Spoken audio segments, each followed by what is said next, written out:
समय बाद गोष्ठी में जुड़ पा रहा हूँ और सौभाग्य है कि मैं अक्सर कहानियां ही सुनाता हूँ और आज का दिवस, आज की गोष्ठी कारगिल दिवस पर रखी गई है। सभी साथी मेरे आदरणीय कारगिल दिवस की बात कर रहे हैं, मगर कारगिल दिवस की बात हो और नायक दीपचंद जी का जिक्र ना हो तो शायद ये गोष्ठी उनके बिना अधूरी रह जाए। शायद आप में से बहुत सारे लोग नायक दीपचंद जी को पर्सनली जानते भी होंगे। वो एक रियल हीरो हैं कारगिल जंग के, जिन्होंने अपने दोनों पैर और एक हाथ गवाकर 6 फुट का जवान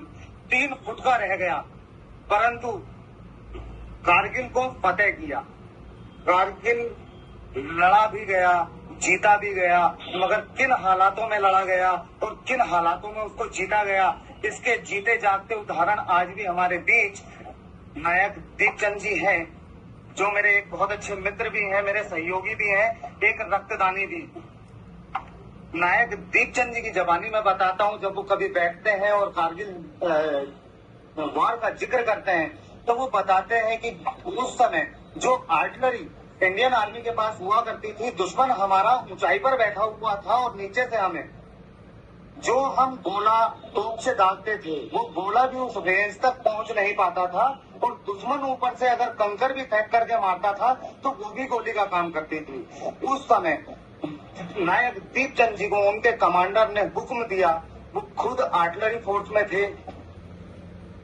कि अपनी तोप को डिसेंबल करो, पूरी तोप को कंधे पे उठाओ, पहाड़ी के ऊपर लेके जाओ, जब आप रेंज में आ जाओ उसके बाद दुश्मन पे अपनी तोप से फायर करो तो आप निश्चित इस जंग को जीत जाएंगे। परंतु एक भारी,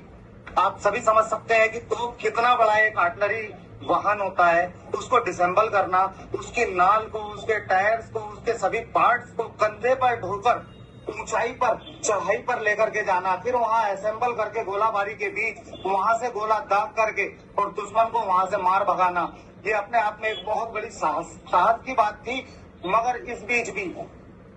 जिस समय नायक दीपचंद जी अपनी तोप को रीअसेंबल कर रहे थे पहाड़ी पर ले जा करके, उस समय दुश्मन का एक ग्रेनेड आया और उस ग्रेनेड ने दीपचंद जी के साथियों को तो वीर गति प्रदान कर दी, परंतु दीपचंद जी के उस जंग में दोनों पैर और एक हाथ चला गया। परंतु उसके बावजूद भी नायक दीपचंद एक हाथ से, दोनों पैर और एक हाथ जाने के बाद केवल एक हाथ से डटे रहे, मोर्चा संभाला, दुश्मन पे वार किया और कारगिल की जंग जीती। ऐसे महान सैनिकों को, ऐसे भाइयों को दोनों हाथों से सलाम करते हैं और सदैव कामना करते हैं